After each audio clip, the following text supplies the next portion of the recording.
It's -5, but it is 9 o'clock and it is a Saturday morning. So yes, it is time for the Monster Magic Saturday show. Let's do this. Wake up, it's a beautiful morning. Feel the sun shining for your eyes. Woo, woo, woo. Oh, it is really, really cold on the boat. Actually, I'll tell you, I'm going to try and do it without my gloves and hat.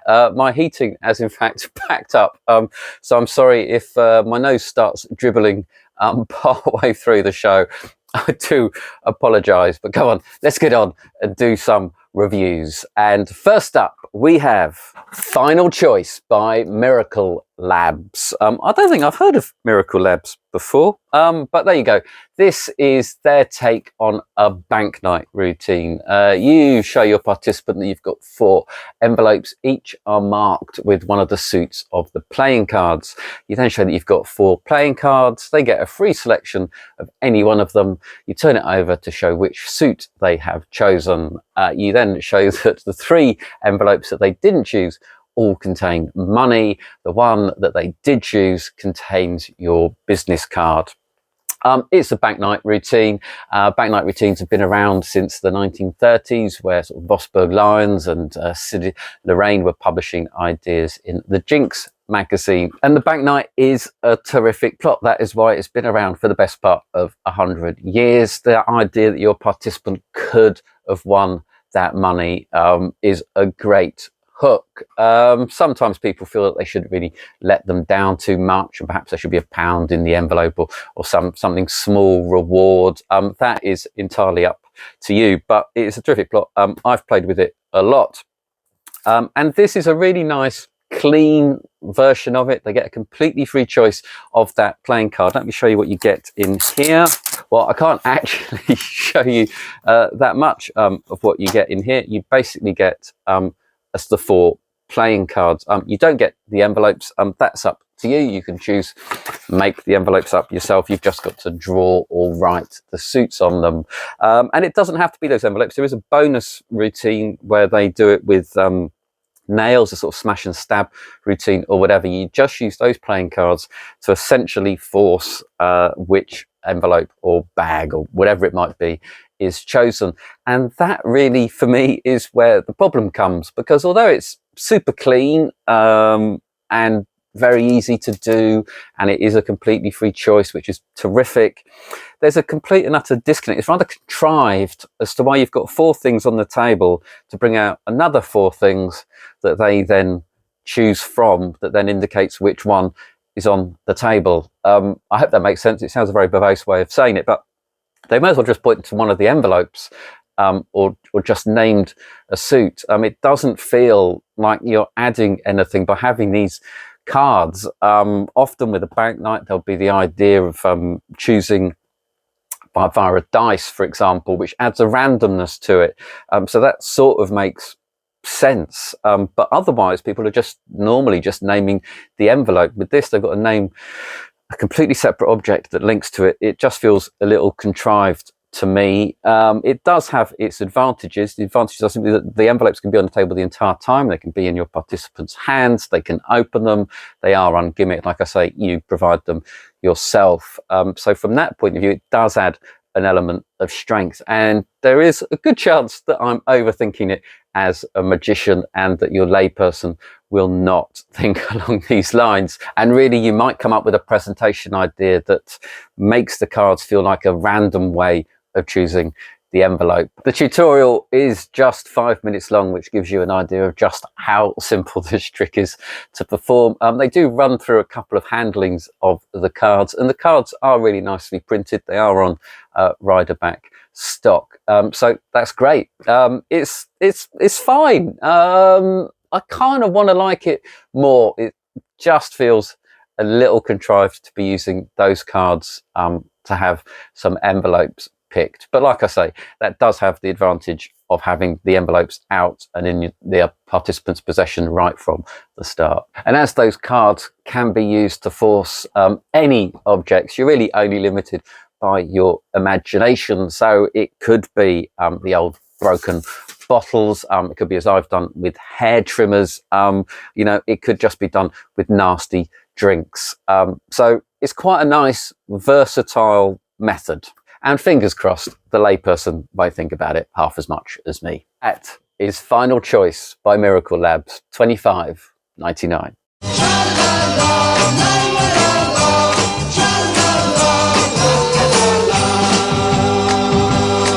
Next up, we've got Phantom Mini by Hyde. If you go back a few months, you will see my review of the stage version of the Phantom. I was not the biggest fan, not least because I thought actually the trailer was a little bit misleading.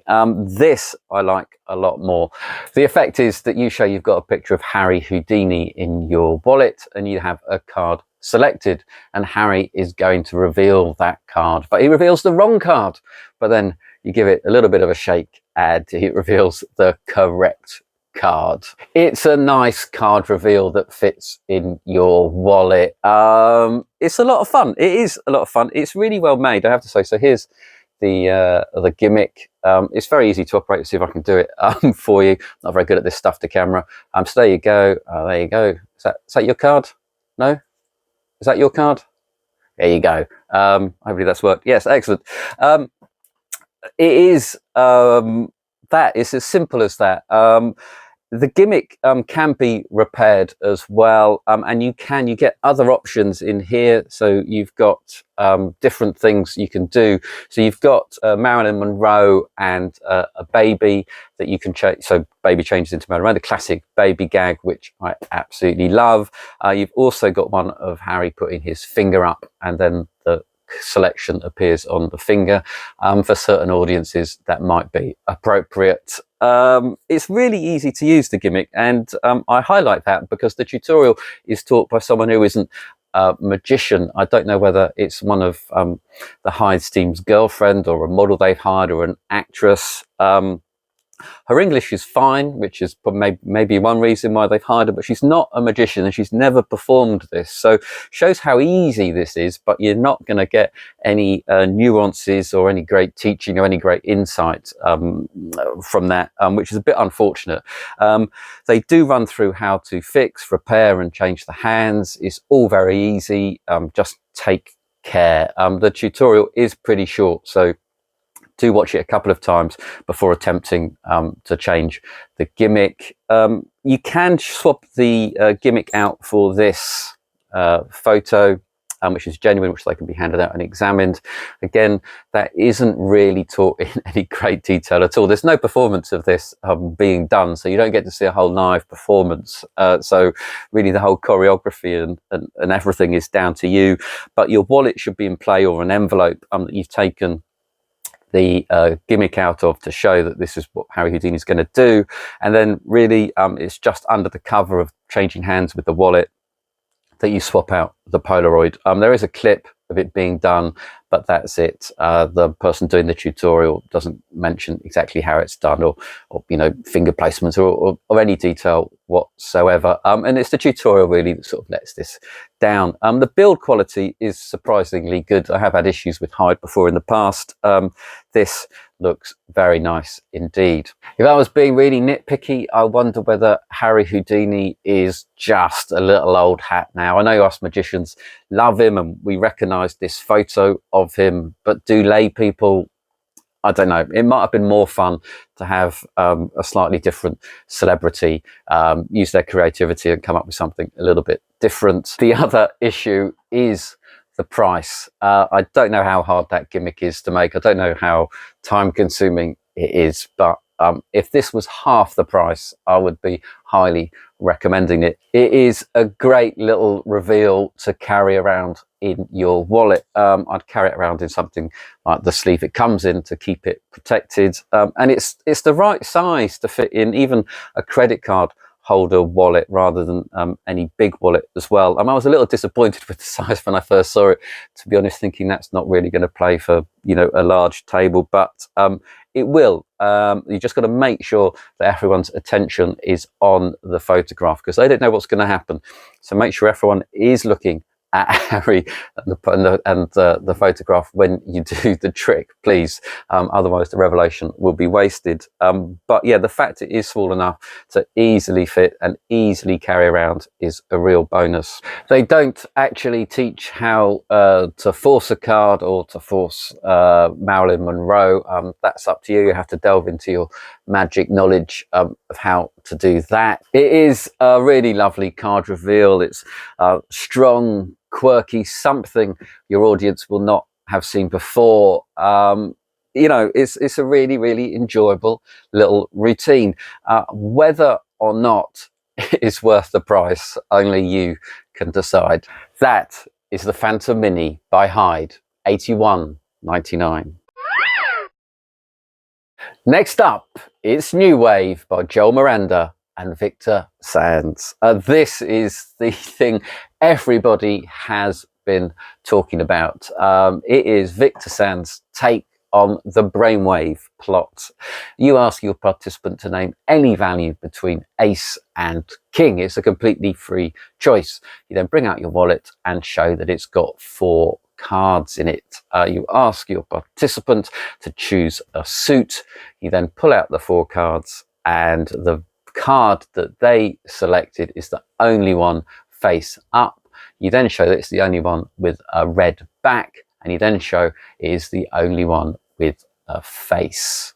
The brainwave plot is brilliant. This is a very clean, amazing take on it. It fooled me the first few times I saw it, and that is why this is being talked about, really, is because it's a magician fooler. I say that because brainwave is a very, very strong effect already. You've got B-Wave by Max Maven, you've got the brainwave deck. Hand on heart, I'm not sure whether for a lay audience this is any stronger than either of those, but certainly for a magician it is, because it eliminates some of those methods. The big advantage is that they get to choose the value very cleanly, which you can't do with B-Wave. With B-Wave it's the queens and that's it. And there isn't as much equivoque as with B-Wave at all. So it's a lot easier to do in that way. The only real disadvantage I can think of is that you need to carry around the wallet. This is the wallet. It's made of real leather. It is very stiff to start off with. I mention that because that's going to make it not handle as smoothly right from the start. Once it gets worn in, you'll get really smooth. It'll be really quick and really, really easy. But I don't worry about that from the start, because you are actually pulling 4 cards out from this window, and anyone pulling cards out from these windows in any wallet, you know, it's always a little bit of a struggle. It's never super smooth, even with the real wallet doing it genuinely. So don't worry about that at all. It's not the best wallet in the world. I will say that. You know, it's fine. It's fine. It is a little bit gimmicked very nicely. It does its job perfectly. It is the old style bifold hip wallet, of course. We're all trying to move away from this, aren't we, as magicians? But because you need to show that you've got some bills or some receipts, depending on which country you're in, it does sort of have to be this style wallet. Plus it's got to be big enough to hold a playing card anyway, so in a window. So you know, this is pretty much the option that you've got. Yes, there are different versions. So you've got one with dollar bills if you're in America, one with euros if you're in Europe, and receipts if you're in any other part of the world, such as the UK. It doesn't really make much difference which to the method, which one you're using. These are the receipts. You know, sort of, you don't really have to pay too much attention to these. They are part of the method, but they are not part of the trick, as it were. So you're just showing that you've got something in your wallet, and really your participant will forget that you ever pulled them out. So you don't make a big deal out of these at all. And then you also get the bicycle blank-faced cards that go in the wallet, and you get gimmick cards for the reveal. These are not on bicycle back, but they're a nice contrast. So it's not just different color, it's a different back design. So I think that's actually an advantage in this case. They've come from a completely different deck and style of deck. And you also get some little gubbins here because there's a little bit of DIY, just a smidge, nothing too difficult, but just watch the tutorial. The tutorial is by Joao Miranda, and he runs through the workings really cleanly. He doesn't sort of perform it as such, but he runs through exactly how it works. It is very simple. Once you've cottoned on to the method, you'll be away.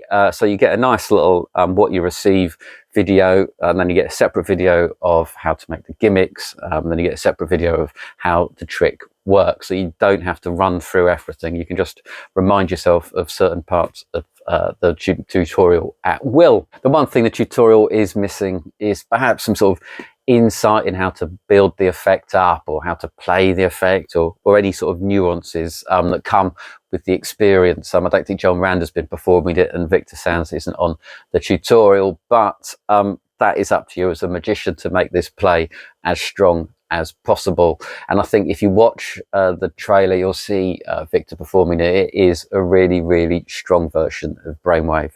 I mean, it is super, isn't it? The method is really clever, simple, works a treat. It is very easy to do. It is nice that they have a complete free choice of the value. It certainly makes the second part, where there's a little bit of equivocate, that little bit easier. It is really strong. From my magic point of view, I really like it. Whether or not it is stronger than, you know, I think Max Maven's Beavwave is probably £15. A Brainwave deck is £7. Is this actually, you know, 6 or 7 times better than either of those? That I'm not sure about, but it is brilliant. If you make this wallet your everyday wallet, then really you have got a miracle at your fingertips at the drop of a hat. That is New Wave by Joao Miranda, $85.99.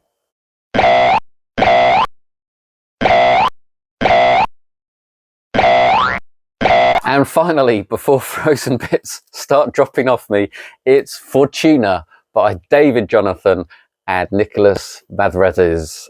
This is one of those plots that this duo absolutely love. It's a sort of mental choice prediction effect. You have these 5 cards with lucky charms printed on them. You lay them out and you ask your participant to have a free choice of anyone that they like. No matter which one they choose, you show that you have predicted it all along. It's very clean, it's very direct. Your participant does have a completely free choice. However, how you reveal that you have predicted their selection does change. And that is the secret to all of these tricks, is how strong the revelations are. And also how good the method is, I suppose. So here, the method is really clever. David and Nicholas are brilliant at this sort of thing, and the use of the lucky charms is quite nice and sweet. Let me show you the lucky charms before I talk too much about everything else. So these are, hang on, let me just get all of them.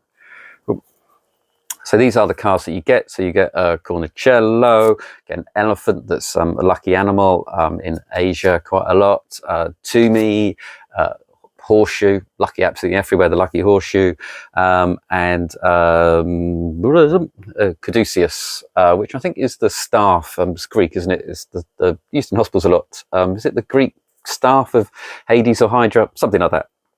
Anyway, I highlight these because Nicholas and David talk a lot about how to make this strong and engaging. And the real trick is to know as much about these lucky charms as possible, so you can really draw your participant in and entertain them with it, and, you know, impart a bit of knowledge and make it genuinely interesting, and make their selection a little bit more interesting as well. The tutorial it's David and Nicholas. David performs it for Nicholas, and Nicholas, there's a nice bit of humour between the two. I mean, they're obviously great friends, but also Nicholas has slightly different handlings and slightly different thoughts, and his injections are as important as David's when he's performing it as well.